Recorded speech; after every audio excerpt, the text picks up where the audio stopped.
my life on the X list. Oh, hell no. Do you know who I am? Hey there, what's up YouTube? It's me, the Diva X, and it is Thursday, September 27, 2012, and it is 11:24, so this is my third attempt at making this video, because what is happening was, I noticed, I can't even speak English at this point in time, and so like, oh my gosh, gotta talk fast. I attempted to record this video a couple times, third time, but last time, so we had a video that had no audio, then we had a video that recorded, what was happening was it recorded my video at 17 frames per second, and then for the first 3 tries tonight, it was recording at 17 frames per second. Now, on average, for those of you who are like, no clue what I'm talking about, so when videos record, it's basically taking a bunch of pictures. So right now, it's recording at 17 pictures per second, and average normal is at least 29, usually at least 29 frames per second. So that way, it's not like strobing, like, oh yeah, you get every, you know, so often, versus the normal average. So I don't know what's doing that or why it's doing that. It looks normal now, so I'm assuming that my voice and my video is going to be at a normal frame rate. If it's not, I apologize. I will, if it doesn't work out, I will make some adjustments over the weekend and see what I can figure out, because I don't understand why it started doing that. It's not because of the software that I talked about with the audio. The audio I understood, it was a whole different situation, but this is just a whole nother situation that I can't even right now. So what I wanted to talk about was Pink's new CD. I've been talking about that, and I think I talked about it in the last video too, but Pink's new CD, The Truth About Love, listening to it now, if you hear a little background music, that is Pink. I mean, start to finish, the whole CD is just amazing. I, of course, have the deluxe edition, so it's, you know, I think it's 17 tracks, the deluxe version, and it's just like super amazing. For those of you, I mentioned in the last video how amazing she is? I think I did. I think now that I think about it, I remember saying something about how wonderful Pink is. So I don't know if you guys also heard that she's going on tour, so I'm very excited to see her on tour. I've seen Pink on tour, not her own tour, but I've seen her when she opened for Justin Timberlake for the Future Sex Love show when it came to Fresno, and I mean, come on now. I've always loved Pink, but unfortunately, she's always done concerts that I would attend, like at least in the area, on days that I couldn't attend. I think last time for the Funhouse tour, it was on a Thursday, and well, you know, I'm a little busy making videos here on a Thursday and have a little business after. So I can't go, and that's actually, let's talk about it. The situation with Lady Gaga right now, about her Born This Way ball, or whatever the tour is called now. I'm becoming highly irritated with the whole situation, because she announced one date for the Bay Area, and that is on a Thursday. And I'm not gonna, no offense to Lady Gaga, you know, I love her, hey, work, hey, holla, word, all that fun stuff, but I am not gonna miss a Thursday to see Lady Gaga. No offense to Lady Gaga, and I actually refuse to go to any other venue than the San Jose venue, at least, or actually, I refuse to go to an LA venue, just because it's so massive, and it's not even, like, to me, it's like, with the traffic and everything, it's not even fun, it's not enjoyable. San Jose is a Bay Area, there's not a lot of traffic, well, I mean, there's traffic, I mean, really, it's a concert, but it's not like, you know, most of the people in the Bay Area have some, you know, they're mass transit people. They use the Muni, they use the BART, they use the whatever, I don't know, I don't even know what I'm, like, whatever rail systems that they have over in the Bay, that's what they use. So there's not a lot of congestion, much like LA, where it's just like, oh, are we ever gonna get there?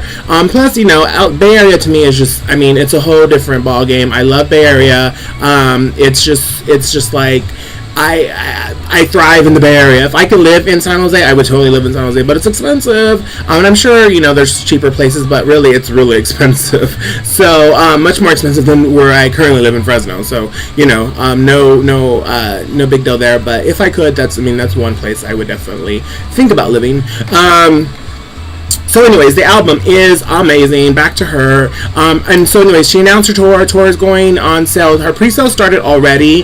But I have like 3 different pre-sale codes, and they're all giving me like the same seats. I'm like, I want the front seats. I don't want to sit in the back. If I'm going to pay top dollar, if I'm going to pay the highest amount of fee for the seat, I want to be comparable to like the stage. Like, I don't want to be at the end of the venue. So all the pre-sale tickets that are giving me right now are like back of the room shit, and I don't want that. I refuse. I'm not paying full price for a back of the room seat. Not happening. So yeah. What else is going on? Oh, Tamar and Vince started. So okay. So let's talk about the Braxton Family Values reunion, because and if you don't watch, I'm sorry. Follow along. And here's the deal. There was the wedding scene. All the Braxtons got to get their life really quickly because that whole scene was just so painful to watch, and I just can't. I just don't understand how that. It had to be for TV. It had to be for TV because I'll tell you this. If someone showed up to something that they didn't approve of and chose to be rude while I was getting married, oh no. It ain't going down like that. So, I think that it's very disrespectful. Anyways, moving right along to Tamar and Vince. That whole show is going to make me insane. Tamar Braxton to me is just like... she's clearly a character, so if you guys think that that's just Tamar all the time, that's just not Tamar all the time. She does it for the camera. I actually know, sitting here trying to say I know Tamar Braxton. However, I know someone who talks about Tamar because they do know her and has spent time with her and continuously spends time with her. He's actually appeared on the Braxton show, and he talks about that she's not like that all the time, and that's not really her character, but that's what they show you because that's what's entertainment. So, and that's fine with me. I'm not complaining by one bit.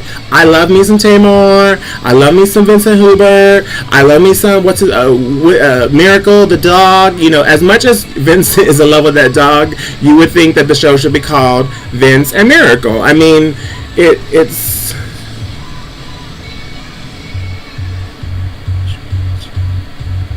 I hate when people text me. I have it on vibrate, but anyways. So yeah. I love the show. I love the song. Get it, get it, get it, get it, get your life. Okay, that's gonna be the anthem of this era right here because it's just gonna be off the chain. I can't wait till the song comes out. If she ever releases it, we're still waiting, of course, because Vince, he ain't doing her album. So yeah. If you don't watch, get on it. Get with the program. Also, if you're a fan, okay, so I know once upon a time, maybe before I went on hiatus, I was talking about a show called Face Off when they do the special effects makeup about the movie product, like movies and stuff like that. Now there's a new show similar to, it's called Hot Set, and they actually make like a scene in a movie, like they build the scene, and it's super amazing because and that's really for those of us, and I say us as in us kind of weirdo geek people that have a little bit of that. If you like watching like the DVD extras on how they made the scene and stuff like that, this is a show for you. It's great. It goes along with the it's on Sci-Fi with Face Off. It comes on actually right after Face Off, I believe. At least the initial one did. I'm not sure if they changed the schedule or not. But yeah. And okay. My friends Jeff and Frank introduced me to a new show, and everyone was talking about it on Facebook, so it's not like a secret or anything. But it's called The New Normal. That show, OMG, it's like the most. I mean, it's kind of everything. It really is. It is, and I one of the things that, like, really to me, what showed me when it just kind of like in the instance is that they do their research. Whoever writes that show either is a queer at heart or is gay here and proud, and get used to it because girl, that show is well written. The punchlines are like in the community. Like there's like the one thing that they sold me on, the boys, Jeff and Frank, they told me about the LaBeija. So those of you who know where LaBeija comes from, like to have that part of this show, it's like to even just have it as a punchline in this show, it's like that they did their research, that they've gone through and they've thought this show out. And I love smart comedy because there's lots of stupid comedy out there, aka Tim Vince.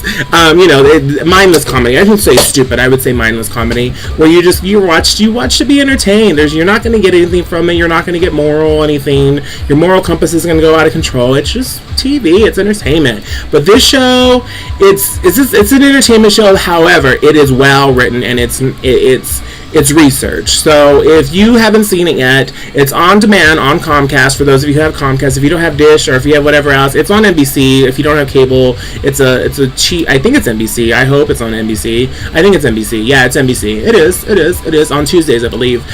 So yeah, and watch it. It's gonna be. It's so far so good. I haven't watched a new episode because I forgot to DVR it. So, but I do know it's on demand because that's how I caught up with them.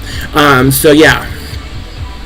That's it. I clearly haven't got the new iPhone. I'm kind of convinced though. Okay, so for my last video, over the weekend, I actually I saw one of the guys at the club, and one of my acquaintances there, he had it, and I was like, okay, well, let's see. So I, did some comparisons, my phone to his phone, or actually it was on someone else's phone, but we were comparing, taking pictures and just kind of doing things on the phone.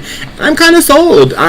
Really, what sold me was just the night pictures. Not that they're in this night vision. It's just the way that it handles low light settings. That was pretty. That sold me on it because the other one automatically kicked on the flash mode, and of course the flash. I love me a iPhone flash because it just blows all that out. It makes you look like a motherfucking blurry RuPaul. So we like that. But the low light conditions, it didn't kick on the flash, and it just really took a really great picture without flash and just kind of the ambiance. And I like that. I like those pictures too, just depending on what time of the night it is, because sometimes towards the end, you want that flash to kind of.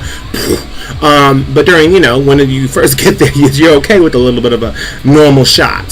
So yeah, so I might get it. I'm not 200% sold. I'm about 99% sold.